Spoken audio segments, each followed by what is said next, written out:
Hello students, कैसे हैं आप लोग। तो पिछले क्लास में हमने देखा था कि how to calculate the subscriptions और दो चार क्वेश्चंस भी हमने सॉल्व करा था जो हमारे पार्ट 2 में दिए हुए हैं। आज हमारी पार्ट 3 है और आज हम देखेंगे कॉस्ट ऑफ मटेरियल कंज्यूम कैसे निकालते हैं। तो स्टूडेंट्स, हमें ये देखना है, इसको बेहतर तरीके से समझने के लिए हम इसका कैलकुलेशन दो भागों में बांट दिया है कि कॉस्ट ऑफ मटेरियल कंज्यूम निकालने के लिए अगर परचेज दी हुई है तो ये बहुत सिंपल है, और अगर नहीं दी हुई है, if the purchase is not given, तो हम लोग दूसरा फॉर्मूला लगाएंगे। और if the purchase is given तो छोटी सी फॉर्मूला है जो आप क्लास 11th में भी बना चुके हैं। तो if the purchase is given, अगर परचेज दिया हुआ है तब तो कोई बात नहीं है, ओपनिंग स्टॉक रहेगी जो पिछले साल से हमारे पास आ रही है, और जो ड्यूरिंग द ईयर हम लोग खरीदते हैं दिया हुआ रहता है। हम लोग का पहला ही है topic, if the purchase is given, अगर दी हुई है तो ऐड कर देंगे। ठीक है, opening stock add purchases minus closing stock. ठीक है, सपोज कीजिए कि आपके पास 10 रुपया पिछले साल का आपका पॉकेट मनी है, फिर आपके पेरेंट्स ने 20 रुपया और दिए तो दोनों मिला के हो गए 30 रुपए, लेकिन 5 रुपीज आपके बच गए 31 दिसंबर को, तो आपकी कितनी खर्च हुई साल भर में, तो 30 माइनस 5 कर देंगे तो 25 हो गई। तो ठीक उसी तरह निकालना है कॉस्ट ऑफ मटेरियल कंज्यूम। तो ओपनिंग स्टॉक को ले लेंगे, परचेज को ऐड कर देंगे, और जो एंड ऑफ द ईयर हमारी बच जाएगी, दैट मीन्स वो यूज नहीं हुई है, तो हमारी निकल जाएगी मटेरियल कंज्यूम्ड। और अगर दिया हुआ है सेल्स, अगर और एक आइटम दी हुई है सेल्स कितना हुआ ड्यूरिंग द ईयर, तो क्लोजिंग स्टॉक के साथ साथ हम सेल्स को भी माइनस कर देंगे और हमारा निकल जाएगा material consumed and debited to income and expenditure account. ये अमाउंट जो हमारा निकलेगा, opening stock plus purchase minus closing stock minus sales, जो अमाउंट हमारा निकलेगा वो हमारा हो जाएगा debited to income and expenditure account. अब हम लोग दूसरे केस पर आते हैं। ये हमारा पहला केस था और ये हमारा दूसरा केस है। If the purchase is not given, purchase नहीं दिया हुआ है, तो यहाँ पर हम लोग क्रेडिट परचेज देख लेंगे। परचेज तो परचेज होती है, चाहे कैश परचेज, यहाँ पे कैश परचेज दिया रहेगा। ठीक है, यहाँ पर क्रेडिट परचेज दिया रहेगा, वर्ड थोड़ी सी डिफरेंट होगी जो अभी हम समझ लेते हैं। If the purchase is not given, तो सेम ऐसे ही जैसे ओपनिंग स्टॉक यहाँ लेते हैं, ओपनिंग स्टॉक यहाँ भी ले लेंगे, उसकी अमाउंट ले लेंगे, प्लस परचेजेस यहाँ पर मैं आपको समझाने के लिए लिखी हूं, लेकिन यहाँ पर क्रेडिट परचेज होगी जो बुक में दिया रहेगा क्लोजिंग क्रेडिटर्स। ठीक है, क्लोजिंग क्रेडिटर्स लिखा रहेगा। क्लोजिंग क्रेडिटर्स का मतलब होता है एंड ऑफ द ईयर हमने कुछ परचेज किया था, उसका पैसा नहीं दिया, इसलिए वो क्रेडिट परचेज के नाम से जाना जाएगा। ठीक है, तो आप ऐड करेंगे क्लोजिंग क्रेडिटर्स, और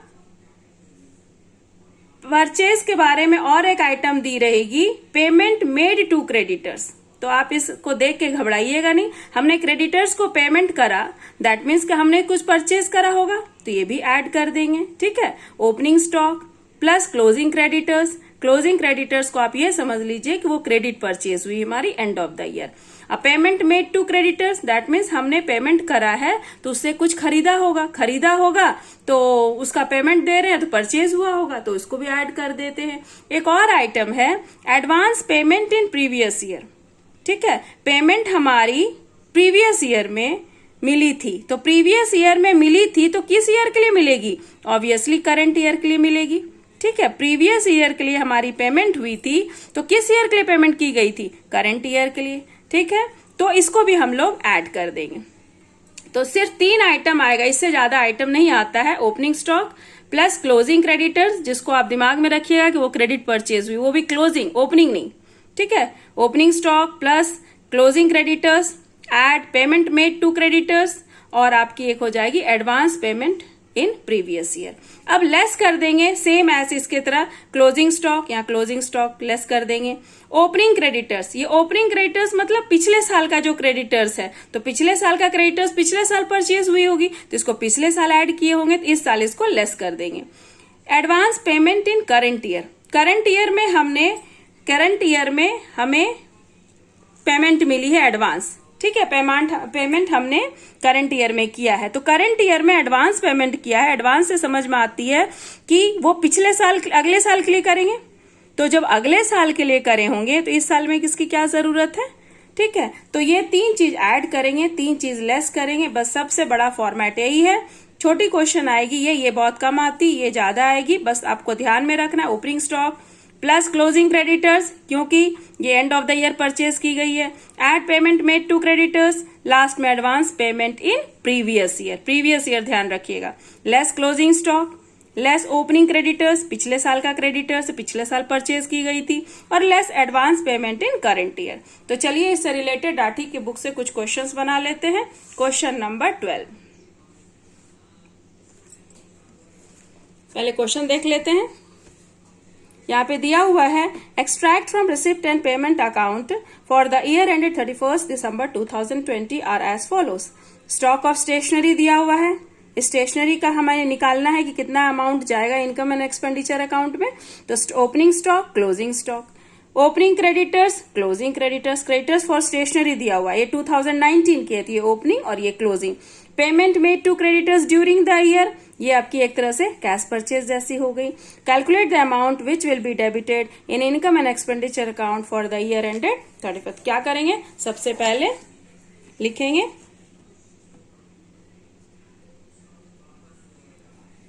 ओपनिंग स्टॉक कितना है हमारा 4000। आपके पास बुक होगी, लास्ट में एक स्क्रीनशॉट ले लीजिएगा। ऐड करेंगे, इसमें क्या ऐड करेंगे, क्लोजिंग क्रेडिटर्स,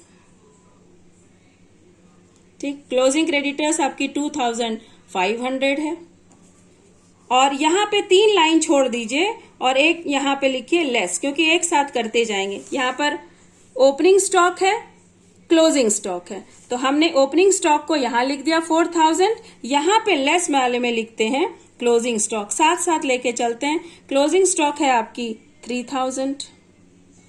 अब देखिए ओपनिंग क्रेडिटर्स है 9000 और क्लोजिंग क्रेडिटर्स है 2500। तो ओपनिंग क्रेडिटर्स को क्या करते हैं, लेस करते हैं, क्योंकि ये पिछले साल की है। तो less opening creditors 9000, add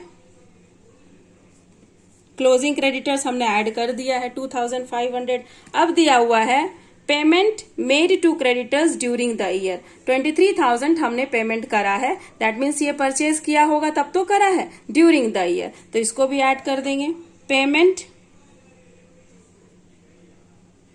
made to creditors कितना है 23,000 है। अब सबको ऐड कर दीजिए, क्योंकि कुछ दूसरा आइटम नहीं दिया हुआ है। आपका 500 हुआ, 4 2 6 3 9, 29,500 में से क्लोजिंग स्टॉक को माइनस करना है और ओपनिंग क्रेडिटर्स को माइनस करना है, और ये जो अमाउंट आपकी आएगी आ जाएगी, उसको 12,000 को माइनस कर दीजिए 29,500 में, आपकी आ जाएगी 17,500। ये हो गई आपकी material consumed debited to income and expenditure account, ठीक है। अब चलिए दूसरा क्वेश्चन देख लेते हैं। सेम क्वेश्चन वैसे ही है। From the following information calculate amount of medicine, यहाँ पे स्टेशनरी था, यहाँ पे मेडिसिन है, सेम है। देखो ओपनिंग स्टॉक, इसको ऐड कर लेंगे। ओपनिंग क्रेडिटर्स मतलब पिछले साल का क्रेडिटर्स, इसको लेस कर देंगे। कैश परचेज ऐड हो जाएगी, क्लोजिंग स्टॉक लेस हो जाएगी। चलिए 1 मिनट में बना लेते हैं अपन।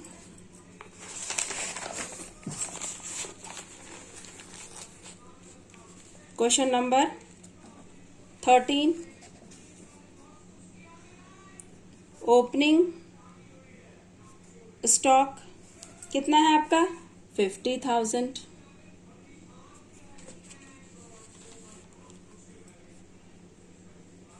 फिर आपका ओपनिंग क्रेडिटर्स 3 लाइन छोड़ दीजिए यहाँ पर, अगर आएगा भी तो बहुत होगा तो 3 एडजस्टमेंट आएंगे, उसका 1 लाइन यहाँ पर पे लेस कर देंगे।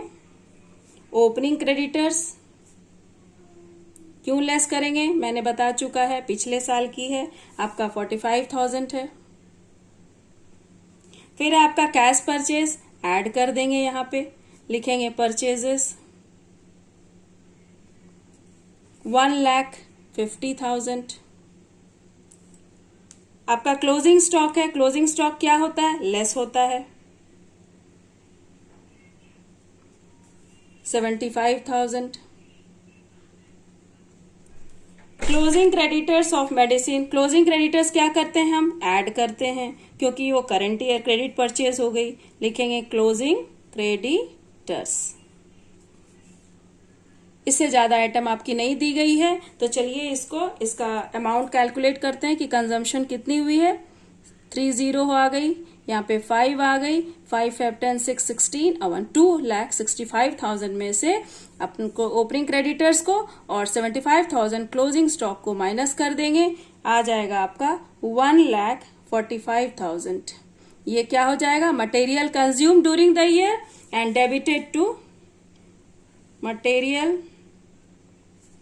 consumed debited to income and expenditure account। Question number 13 हो गई आपकी। एक और देख लेते हैं, last question number 14।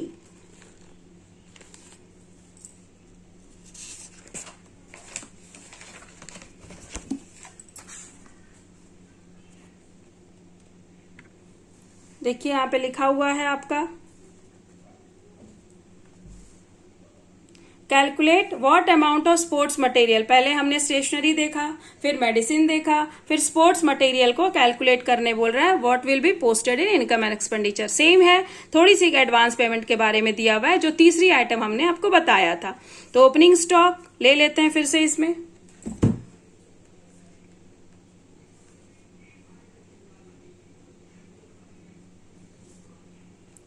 Opening stock है आपकी 15,000।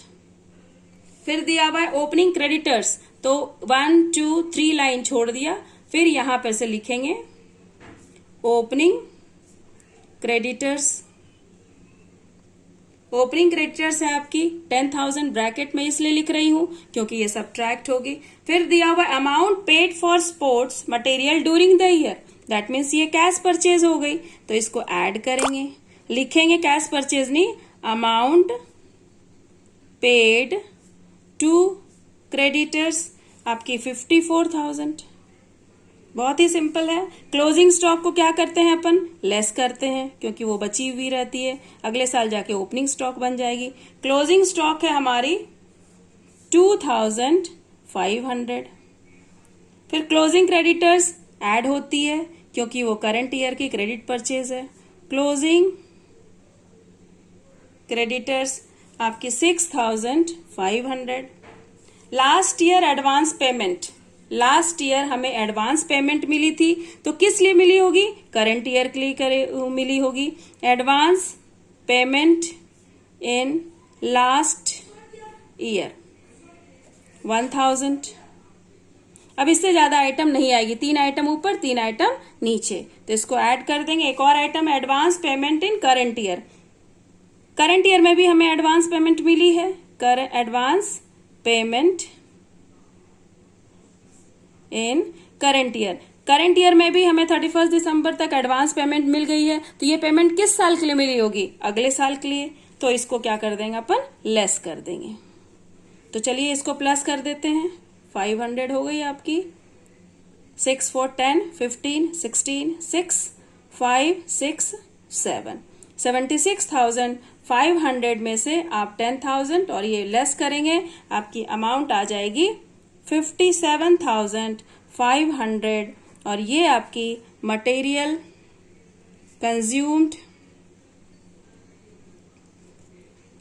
Will be debited to income and expenditure account.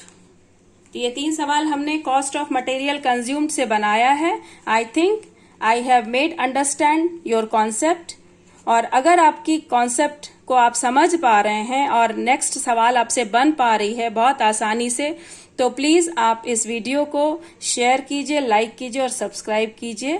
Thank you for watching.